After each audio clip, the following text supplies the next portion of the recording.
السلام علیکم، بڑی بات کے ساتھ میں ہوں عادل شاہزیب۔ آج کی بڑی بات، وزیراعظم عمران خان بار بار وفاق کے دیوالیہ ہونے کی بات کرتے ہیں۔ حکومت کے پاس مالی وسائل کم ہیں، اخراجات زیادہ ہیں، لیکن اس مسئلے کا حل کیا ہے؟ وزیراعظم کی جانب سے قائم کی جانے والی سیکرٹریز کمیٹی نے وفاقی حکومت کا مالی بوجھ کم کرنے اور گورننس کو بہتر بنانے کے لیے اصلاحات کا ایک بڑا منصوبہ تیار کیا اور ڈاکٹر عشرت حسین کی سربراہی میں قائم کی جانے والی کمیٹی کی سفارشات کو حتمی شکل دے دی گئی ہے۔ اس پلان کے تحت وفاقی حکومت کے 411 اداروں میں سے 181 ایسے اداروں کے بارے میں تجاویز دی گئی ہیں جو حکومت کے لیے سراسر بوجھ ہیں۔ ان اداروں کے بارے میں بتایا یہ گیا ہے کہ تنخواہوں اور دیگر مراحت کی مد میں حکومت کے بے پناہ مالی وسائل خرچ ہونے کے باوجود کوئی کارکردگی ان اداروں کی نظر نہیں آ رہی۔ ان اداروں میں سے کچھ کو مکمل طور پر پرائیویٹائز کرنے کی تجویز ہے، جبکہ کچھ اداروں کو مکمل طور پر ختم کرنے کی بھی تجویز دی گئی ہے اور چند اداروں کو صوبائی حکومتوں کو منتقل کیا جائے گا، جس کا حتمی فیصلہ وفاقی کابینہ کے اجلاس میں کیا جائے گا۔ بڑی بات کے ذرائع کے مطابق وفاقی حکومت میں اصلاحات کا یہ منصوبہ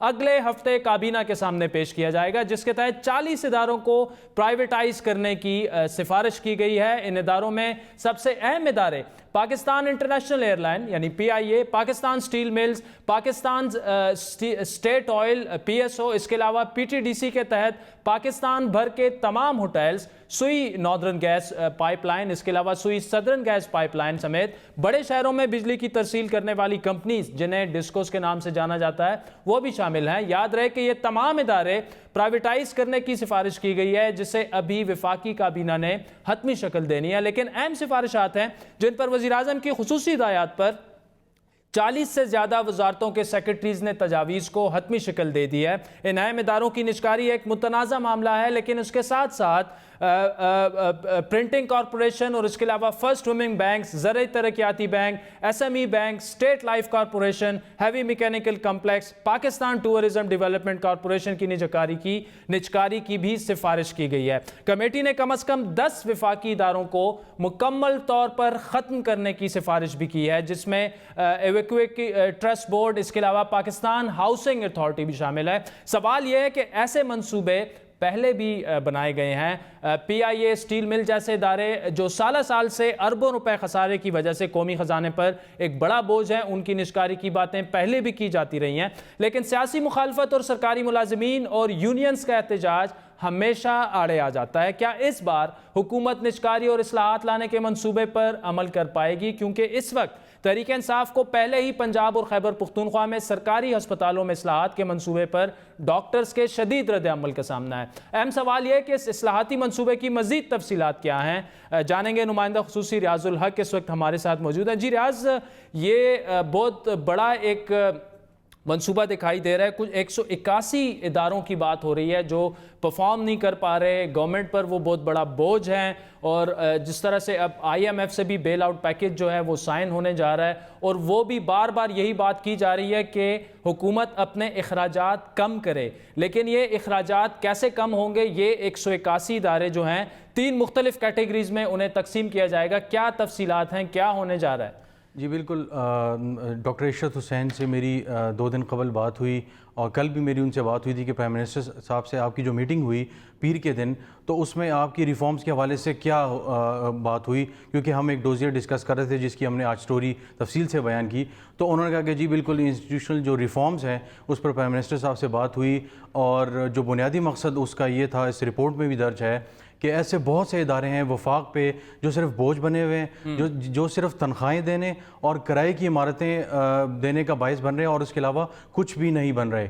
تو جس طرح IMF کی جو تجاویز تھی اس میں ایک یہ بھی شامل تھا، اعلامیہ جو ہم نے دیکھا اس میں تھا کہ جی لاسز کو کم کیا جائے، ایسے ادارے جو لاسز کرتے ہیں ان کو کم کیا جائے۔ تو یہ بھی ایک اس کی ایک ترتیب سمجھی جا رہی ہے کہ اس قسم کے اداروں کو ختم کیا جائے، یا پھر صوبوں کو منتقل کر دیا جائے، یا پھر پرائیویٹائز کر دیا جائے، تاکہ وفاق پہ جو بہت زیادہ بوجھ بنا ہوا ہے، بہت سے ایسے ادارے ہیں جو اوور لیپنگ ہو رہی ہے، کئی جگہوں پہ ایسے ایک کام 3 4 ادارے کر رہے ہیں۔ پاکستان ہاؤسنگ اتھارٹی ہے، پھر سپارکو ہے، پھر اور ایسے بہت سے ادارے ہیں ہم نے دیکھا کہ جو مطلب اوور لیپنگ بہت زیادہ ہو رہی ہے۔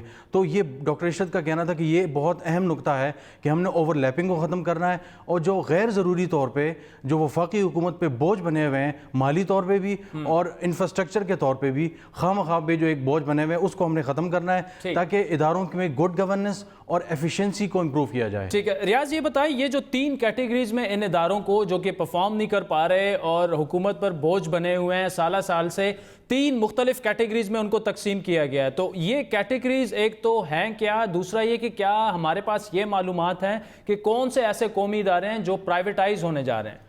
جو پرائیویٹائز ہونے جا رہے ہیں کچھ کے تو ہم نے نام لے لیے، جن میں سب سے اہم ہے وہ پاکستان انٹرنیشنل ایئر لائنز ہیں. ابھی 4 دن پہلے PIA 4 دن پہلے تقریباً جو ایویشن کے منسٹر ہیں غلام سرور خان صاحب، انہوں نے لاسز کے حوالے سے جب ڈیٹیل شیئر کی سینٹ میں تو انہوں نے کہا کہ یہ 410 ارب روپے سے زائد کے لاسز میں PIA اب بھی جا رہا ہے. تو اس سے اندازہ لگایا جا سکتا ہے کہ اسی طرح اسٹیل ملز ہیں، ان کی تنخواہوں کے حوالے سے مسائل ہیں تو ان کو بھی پرائیویٹائز کرنے کی بات ہو رہی ہے. SME بینک ہے، فرسٹ ویمن بینک ہے، اور اس طرح کے بہت سے ادارے ہیں انتہائی اہم، PSO کی جس طرح شامل ہے اس میں، کہ ان کو پرائیویٹائز کیا جائے. ناردرن اور سوئی صدرن کی بھی بات ہو رہی ہے کہ انہیں بھی پرائیویٹائز کیا جائے. بالکل. اور اس کے علاوہ جتنی ڈسکوز ہیں بڑے بڑے شہروں میں، 8 سے 10 جو بڑے شہر ہیں پاکستان کے، ان کی ڈسکوز کو بھی پرائیویٹائز کیا جائے، تاکہ جو اصل مسئلہ ان کو وفاقی حکومت کو آ رہا ہے کہ یہاں سے ایفیشنسی کے اور گورننس کے مسائل ہوتے ہیں اور وہ دوسرے شہروں میں اور دور دراز کے علاقوں میں ہیں، تو وہ جو صوبائی حکومتیں ہیں وہ ان کو سنبھالیں، یا وہ سنبھال لیں یا وہ پرائیویٹائز کر لیں تاکہ مزید اس کی ایفیشنسی کو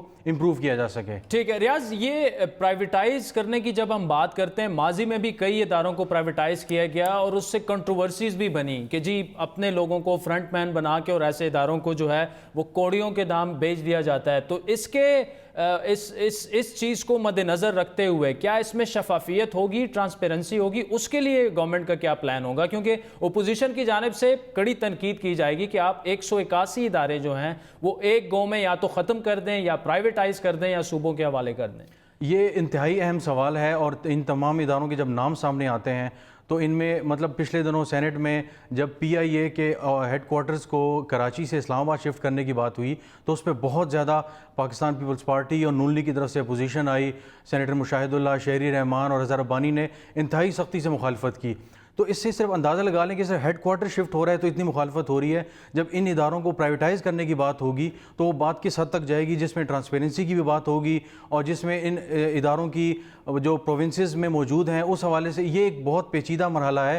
لیکن اگلے ہفتے ڈاکٹر ارشد صاحب نے مجھے بتایا کہ یہ کابینہ کے سامنے پیش ہوگا، اس کے بعد دیکھا جائے گا کہ اس کے حوالے سے کیا ایک کمیٹی بنائی جائے گی اور وہ امپلیمنٹیشن کرے گی اس کا، بیکاز یہ ایک بہت لمبا پروسیس ہوگا. اور لگتا یہ ہے کہ شاید اس میں ایک پارلیمانی کمیٹی بھی بنا دی جائے جو اوور سائٹ کمیٹی ہو، جو اس کے فائنینشیل، مینیجریل اور دوسرے جو ایشوز ہیں ان کو بھی دیکھے تاکہ شفافیت اور جو دوسرے جو چیزیں ہیں وہ اس میں آ جائیں، تاکہ جو وہاں پہ کام کرنے والے امپلائیز ہیں وہ بھی ڈسٹرب نہ ہوں اور ادارہ ایک بہتر طریقے سے ٹرانزیشن فیز کی طرف چلا. اچھا ریاض، آپ ڈاکٹر ارشد حسین صاحب سے کافی اس بارے میں بھی یو ہیو میٹ ہم کپل آف ٹائمز، ان سے آپ رابطے میں بھی ہیں. ان کی 2 دن پہلے وزیر اعظم عمران خان سے ملاقات ہوئی، یہ سارا پلان وہ ان کے ساتھ شیئر بھی کر چکے ہیں اور نیکسٹ ویک کابینہ نے اس کی اپروول دینی ہے. لیکن یہ جو ادارے ختم کرنے کی بات کر رہے ہیں وہ کون سے ایسے ادارے ہیں جو مکمل طور پر انہیں ختم کر دیا جائے گا؟ اچھا، اس میں ایسے بہت سے ادارے جن کو ختم کیا جا رہا ہے، تو ان میں مثال کے طور پر ایویکیو ٹرسٹ ہے، یا پھر جو ایسی جو پراپرٹیز تھی جو تقسیم، پاکستان جب تقسیم ہوا اس کے بعد جو پراپرٹیز ہندوستان کے لوگوں کی یہاں سے بچ گئی تھی، جو ہندوستان چلے گئے تھے، تو ایبینڈنٹ پراپرٹیز جنہیں کہا جاتا ہے، ایسی پراپرٹیز، تو وہ جو صوبوں میں ہیں ایسے بہت سے ادارے بن چکے ہیں جو اس نظام کو سنبھالتے ہیں. تو وفاق میں ان اداروں کی بہت زیادہ اس طرح ضرورت نہیں سمجھی جا رہی. لیکن ایک اور اہم ادارہ جسے پاکستان ہاؤسنگ اتھارٹی یا PHA کہا جاتا ہے، جو مختلف جو کنسٹرکشن کی جو فیڈرل گورنمنٹ کی اسکیمز ہوتی ہیں ان کو یہ آگے مٹیریلائز کرتا ہے، اس کے خاتمے کی بھی بات کی جا رہی ہے.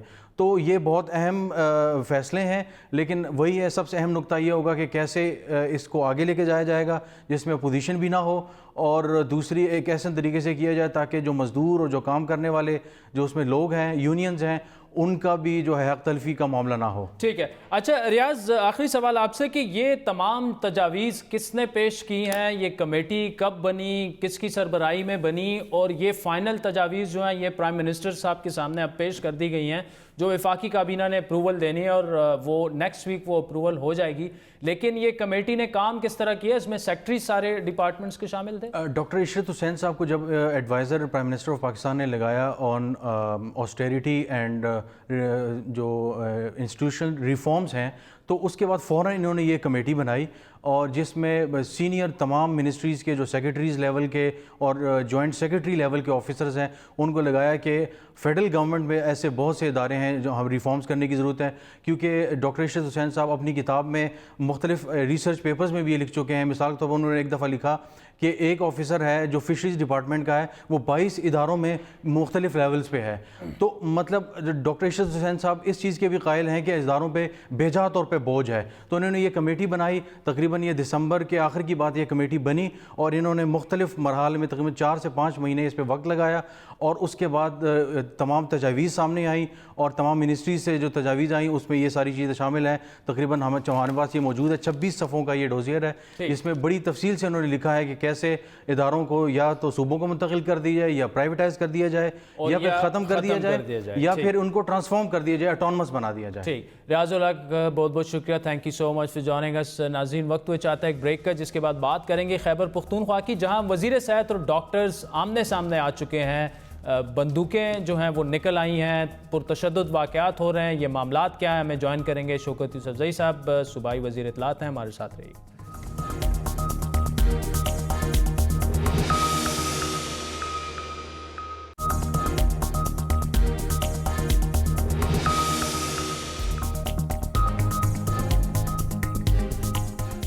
ویلکم بیک ناظرین. خیبر پختونخوا میں ڈاکٹروں اور وزیر صحت کے درمیان گزشتہ روز سے شروع ہونے والا تنازع اب سنگین نوعیت اختیار کر چکا ہے. آج پشاور کے تینوں بڑے سرکاری ہاسپٹلز، لیڈی ریڈنگ ہاسپٹل، حیات آباد میڈیکل کمپلیکس اور خیبر ٹیچنگ ہاسپٹل کی OPDs، آپریشن تھیٹرز، وارڈز میں تالے پڑے رہے اور مریضوں کو در در کی ٹھوکریں کھانی پڑی. تشویشناک بات یہ ہے کہ خیبر پختونخوا ڈاکٹرز کونسل نے صوبے بھر کے ہاسپٹلز میں ہڑتال کا اعلان کر دیا ہے اور ڈاکٹر کونسل کا مطالبہ یہ ہے کہ خیبر ٹیچنگ ہاسپٹل کے اسسٹنٹ پروفیسر ڈاکٹر ضیاء الدین افریدی کو تشدد کا نشانہ بنانے پر وزیر صحت ڈاکٹر ہشام انعام اللہ اور ان کے گارڈز کے خلاف FIR درج کی جائے.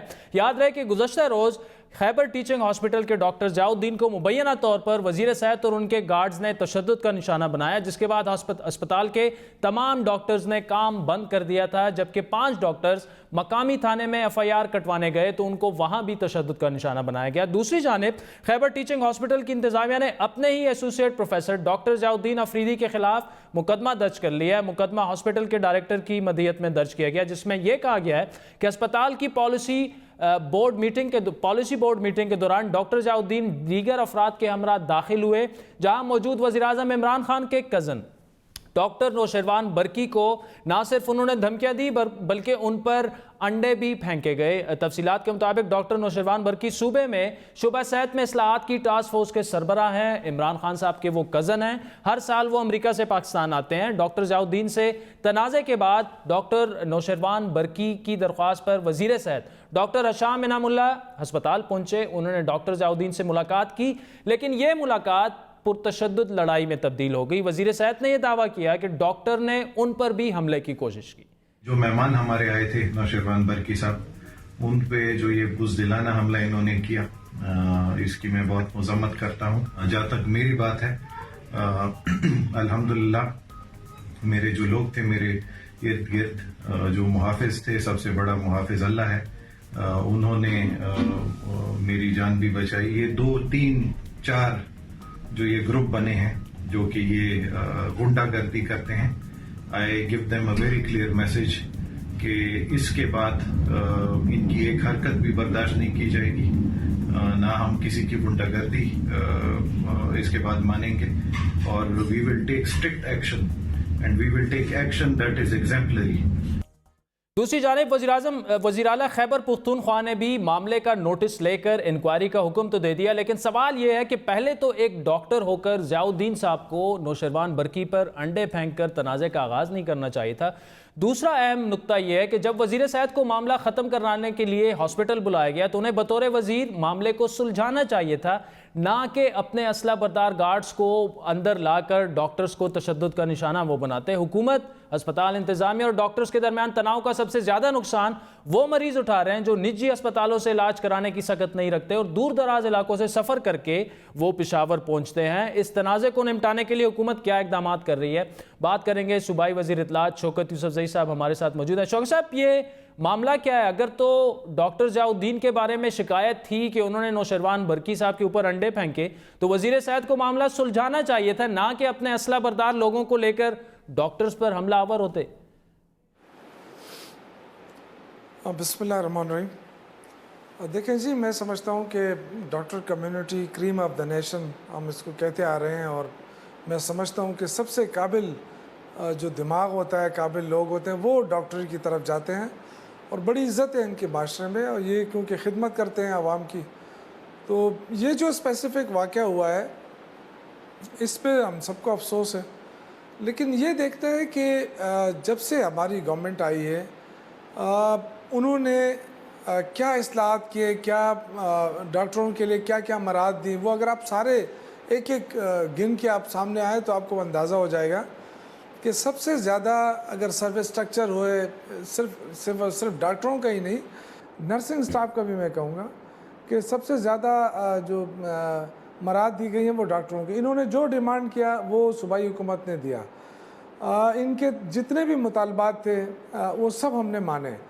اب مسئلہ یہ ہے کہ جو دور دراز علاقے ہیں وہ لوگ ڈیمانڈ کرتے ہیں کہ جی ہمارے ہاسپٹلز ہیں لیکن ڈاکٹرز نہیں ہیں، تو ہم نے وہاں پہ جو دور دراز علاقے ہیں ان کے لیے پھر ہم نے اور مراد رکھی، وہاں ان کے لیے اسپیشل الاؤنس بڑھا ہے، یعنی اگر ایک ڈاکٹر یہاں پہ 80,000 لے رہا ہے تو وہ 1,60,000 لے گا کوہستان، بٹاگرام یا شانگلہ جائے گا۔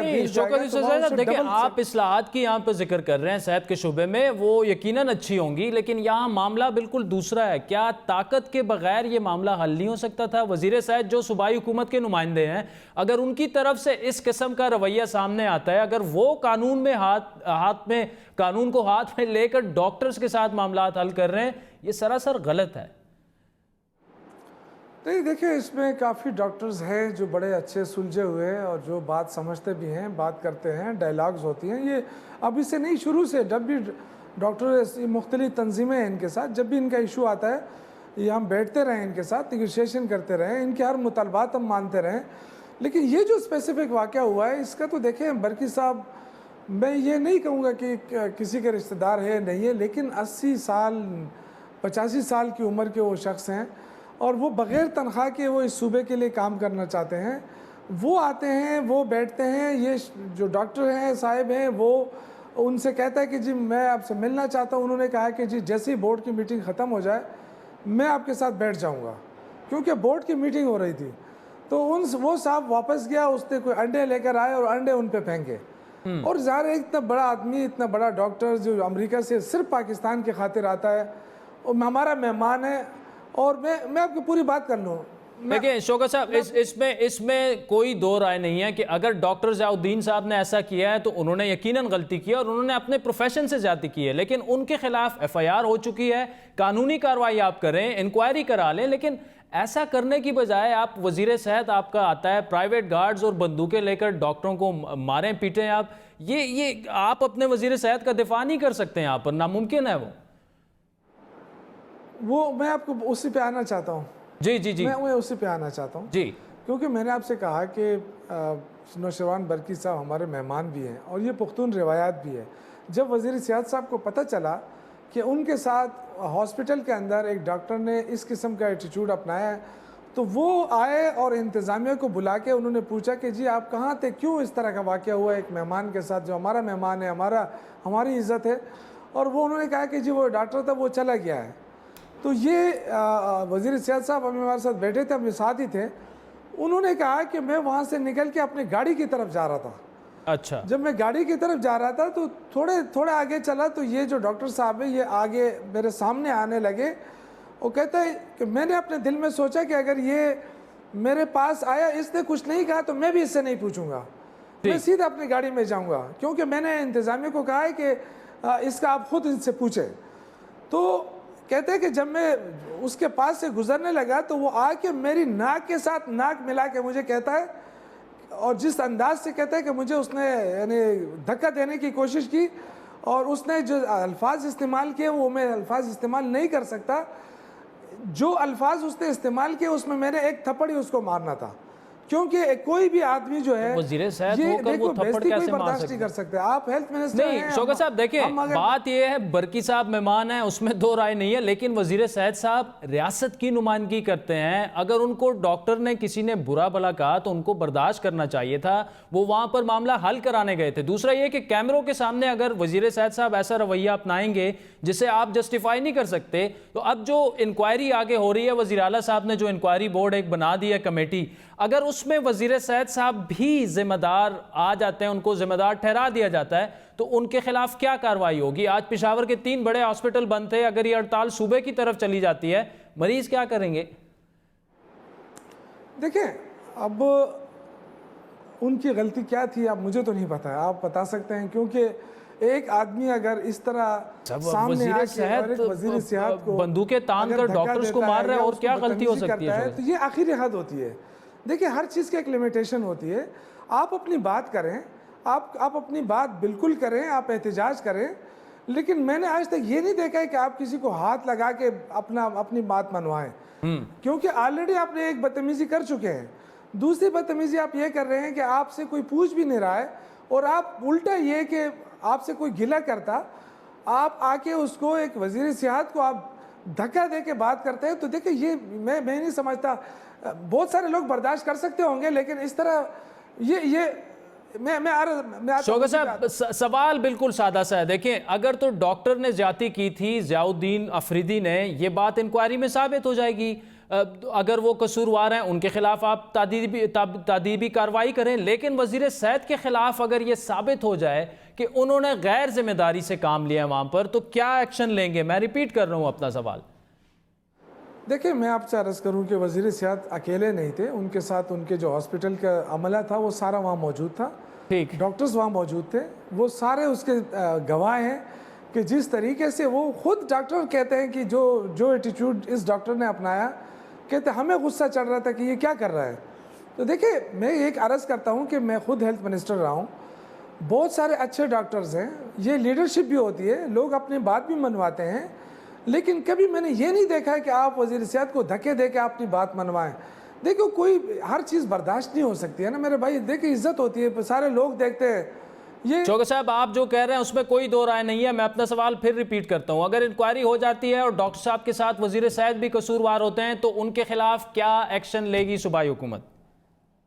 دیکھیں یہ تو وزیر اعلیٰ صاحب نے کمیٹی بنائی ہے نا, انکوائری کمیٹی بنائی اسی لیے کہ دیکھا جائے کہ کون گلٹی ہے, کون کس نے کیا کیا ہے. تو انکوائری تو ہوتی اسی لیے, وہ تو پھر ظاہر ہے پارٹی فیصلہ کرے گی کہ کیا کرنا ہے کیا نہیں کرنا ہے. لیکن میں آپ سے عرض کروں کہ اگر میرے سارے دوست ہیں ڈاکٹر صاحبان, میں بڑی عزت کرتا ہوں ان کی, اگر اس وقت آپ پوچھ لیں ان سے کہ آپ کا ایشو کیا ہے, تو آپ کو کوئی نہیں بتائے گا کہ ہمارا, کیونکہ ہم نے سروس اسٹرکچر سے لے کے جتنی مراعات انہوں نے مانگی ہم نے دی ہے. مراعات کی کوئی بات ہی نہیں ہے, ڈیمانڈ کوئی ہے ہی نہیں. ڈیمانڈ کیا ہے کہ جی ہماری, اگر میں ایل آر ایس میں ہوں تو پلیز مجھے سوات نہ بھیجیں, اگر میں کے ٹی ایس میں ہوں تو مجھے شانگلہ نہ بھیجیں, مجھے کوہستان نہ بھیجیں. آپ مجھے بتائیں کہ جو لوگ وہاں رہتے ہیں جن کا ٹیکس کا پیسہ پورے صوبے پہ لگ رہا ہے, تو آپ مجھے بتائیں کہ وہ لوگ کیا کریں گے. ان کے لیے ڈاکٹر ہم کہاں سے لائیں؟ آسمان سے اتار کے لائیں. یہی ڈاکٹر ہوں گے نا جو ہم نے ڈومیسائل وائز کر کے کہ جی کم از کم اپنے علاقے میں 2 سال سرو کریں پھر آ جائیں. بے شک ٹھیک, تو ایک آدمی 2 سال کے لیے سرو کرنے کے لیے تیار نہیں ہے. اچھا شوکت صاحب چلیں, ڈاکٹرز کہاں سے آسمان سے اتر کر کیوں آئیں گے آپ کے پاس اگر ان کو اس طرح سے بندوقوں سے مار کر لہو لہان کر دیا جاتا ہے؟ یہ بتائیں کہ صورتحال کیا ہے. اگر عام مریضوں کی بات کریں, وہ سفر کر رہے ہیں, کیا ڈاکٹر سے آپ کی بات ہوئی ہے؟ اگر تو وہ یہ سٹرائک جو ہے, ہڑتال, یہ پورے صوبے میں ہو جاتی ہے, مریض کہاں جائیں گے, کیا کریں گے آپ؟ معاملہ حل کی طرف لے کے جائیں. اسپتال بند ہی ہوں گے. آج بھی 2 گھنٹے او پی ڈی چلی ہے, ایمرجنسی کھلی تھی, تینوں اسپتالوں میں ایمرجنسی کھلی تھی, ایمرجنسی بند ہی ہوئی ہے. کہنے کا مقصد یہ کہ ہمارے دوست ہیں, ہمارے بھائی ہیں, سارے اسی صوبے کے لوگ ہیں, اور میں چاہتا ہوں کہ جو ایشوز ہیں, اگر کسی کے پاس ایشو ہے, ہم بیٹھنے کے لیے تیار ہیں, نیگوشیشن کرنے کے لیے تیار ہیں. ہم نے تو کبھی یہ نہیں کہا کہ ہم ہلو جی ٹھیک, ہم نے کبھی بولیں نہیں کہا ہے کہ ہم نیگوشیشن نہیں کرتے یا ان سے بیٹھنا نہیں چاہتے ہیں. سارے ہمارے بھائی ہیں, ہم بیٹھنا بھی چاہتے ہیں اور ہم عزت بھی دینا چاہتے ہیں. اور بہت سارے ایسے لوگ ہیں جو بڑے جنونلی ہمارے ساتھ انگیج ہے اس معاملے میں. شوکت یوسفزئی صاحب وزیر اطلاعات خیبر پختونخوا ہمارے ساتھ موجود تھے. ناظرین وقت ہوئے چاہتا ہے ایک بریک کا، جس کے بعد بات کریں گے ملکی معیشت کی. IMF سے معاملات تقریباً طے پا چکے ہیں، لیکن ڈالر جو ہے روپے کی قدر آج ایک دفعہ پھر گری اور تاریخی 146 پر آج ڈالر جو ہے اوپن مارکیٹ میں فروخت ہوا. وہ واپس اپنی مستحکم ہوا روپے. لیکن یہ سب کچھ کیوں ہو رہا ہے؟ ڈاکٹر عابد سلیری صاحب ہمیں جوائن کریں گے ہمارے ساتھ.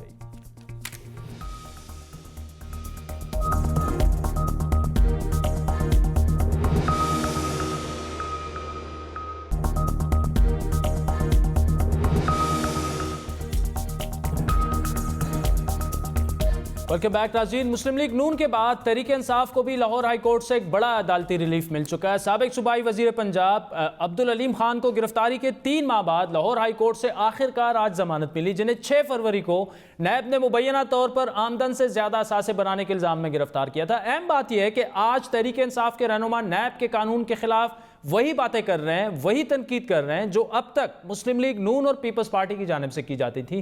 نیب کو تفتیش سے پہلے گرفتاری کا حق نہیں ہونا چاہیے، نیب کا قانون غلط ہے، یہ وہ بیانیہ ہے جو اپوزیشن کا تھا. لیکن اب حکومت کے اہم رہنما بھی اسی بیانیے کو اپنا رہے ہیں، جس سے نیب کی کارکردگی پر اٹھتے سوالات میں شدت آ رہی ہے. ساتھ ہی ساتھ یہ سوال بھی اٹھ رہا ہے کہ شہباز شریف کو لاہور ہائی کورٹ سے ضمانت ملنے پر تنقید کرنے والی تحریک انصاف آج اسی عدالت سے اپنے رہنما کو ضمانت ملنے کو انصاف کی جیت قرار دے رہی ہے. تو کیا اس سے یہ ثابت ہوتا ہے کہ نیب نے سیاسی بنیادوں پر کیسز بنائے تھے؟ یاد ہے کہ علیم خان کو ضمانت پر رہائی ملی ہے، ان کے خلاف کیس ختم نہیں ہوا. نیب کے مطابق ایک دن بعد یعنی کل ان کے خلاف باقاعدہ طور پر ریفرنس بھی دائر کر دیا جائے گا. آج علیم خان کی درخواست ضمانت پر لاہور ہائی کورٹ میں سماعت ہوئی، جہاں جسٹس علی باقر نجوی نے نیب حکام سے یہ سوال کیا کہ اب تک نیب کی تفتیش میں علیم خان کے خلاف کیا ثابت ہوا ہے. نیب کی جانب سے علیم خان کے خلاف مقدمے کے گواہان کے بیانات پڑھ کر سنائے گئے اور بتایا گیا کہ علیم خان نے آمدن سے زیادہ اثاثے بنائے اور انہیں اپنی زمین کی قیمت مارکیٹ ویلیو سے کم دکھائی، جس پر جسٹس باقر نجوی نے ریمارکس دیے کہ علیم خان نے اپنے تمام اثاثوں کا ذکر انکم ٹیکس ریٹرنز میں کیا ہوا ہے. نیب کے وکیل نے کہا کہ جس زمین کا سوال ہے اسے خریدنے کے لیے رقم کہاں سے آئی، اس کا بھی تسلی بخش جواب نہیں دیا گیا علیم خان کی جانب سے. اور نیب کے مطابق یہ رقم جائز طریقے سے نہیں حاصل کی گئی تھی، جبکہ علیم خان پر بیرون ملک بھی غیر قانونی ٹرانزیکشنز کے الزامات ہیں. علیم خان کے وکیل نے عدالت کے سامنے موقف اختیار کیا کہ ان کے موکل کے تمام اثاثے ڈکلیئرڈ ہیں. عدالت نے نیب سے سوال کیا کہ علیم خان کے خلاف ریفرنس کب دائر کیا جائے گا، جس پر نیب کے وکیل نے جواب دیا کہ کل یعنی جمعرات کو علیم خان کے خلاف باقاعدہ طور پر ریفرنس دائر کر دیا جائے گا. عدالت نے اہم ریمارکس دیے کہ اگر ملزم کے خلاف تفتیش مکمل ہو گئی ہے تو اسے غیر معینہ مدت تک جیل میں نہیں رکھا جا سکتا، اسی لیے علیم خان کی ضمانت منظور کی جاتی ہے. اس فیصلے کے بعد علیم خان نے نیب پر وہی تنقید کی جو اب تک مسلم لیگ نون کے رہنما کرتے آئے ہیں. لیے میں صرف یہ کہنا چاہتا ہوں کہ نیب جو ہے اس کو چاہیے کہ وہ تفتیش پہلے کرے اور کسی کو پابند سلاسل بعد میں کرے. جیل میں ڈالنا بہت آسان ہے، پر جیل میں جا کے انسان کے ساتھ کیا گزرتی ہے، اس کے بچوں کے ساتھ کیا گزرتی ہے، اس کے بہن بھائیوں ان کے رشتہ داروں کے ساتھ کیا گزرتی ہے، اس کے دوستوں کے ساتھ کیا گزرتی ہے اور وہ کس اذیت سے گزرتا ہے، شاید اس کا اندازہ نیب کو نہیں ہے. اب یہ علیم خان صاحب کا موقف ہے، علیم صاحب کا موقف مسلم لیگ نون سے کتنا ملتا جلتا ہے یہ بھی آپ کو دکھاتے ہیں. پرانا کام ہے کہ وہ لوگوں کو گرفتار پہلے کرتے ہیں اور ثبوت بعد میں تلاش کرتے ہیں. نیب ایک کالا قانون ہے اور میں نے کہا ہے کہ یہ پاکستان کے اداروں پر ایک دھبا ہے جس کا نام نیب ہے، اور ہم سے غلطی ہوئی کہ ہم نے اس کالے قانون کو، ڈکٹیٹر کے قانون کو ختم. ناظرین دلچسپ بات یہ کہ جب علیم خان سے آج ہی سوال کیا گیا کہ کیا وہ سعد رفیق اور مسلم لیگ نون کے دیگر رہنماؤں کے خلاف بھی یہی موقف رکھتے ہیں، تو ان کا جواب کیا تھا وہ بھی سن لیں. سیاستدانوں کو ان کو جو ہے پابند سلاسل سعد رفیق اور سلمان رفیق میں سب کے لیے کہہ رہا ہوں، میں صرف اپنے لیے نہیں کہہ رہا، میں سب کے لیے کہہ رہا ہوں کہ قانون جو ہے اس کے اندر یہ بہت بڑا ایک سکم ہے کہ اس میں جب تک آپ کسی شخص کے بارے میں آپ کی تفتیش مکمل نہیں ہو جاتی، جب تک آپ کے پاس ریکارڈ نہیں آ جاتا، جب تک آپ کے پاس یہ ایشورٹی نہیں ہوتی نیب کے پاس کہ اس شخص نے کوئی جرم کیا ہے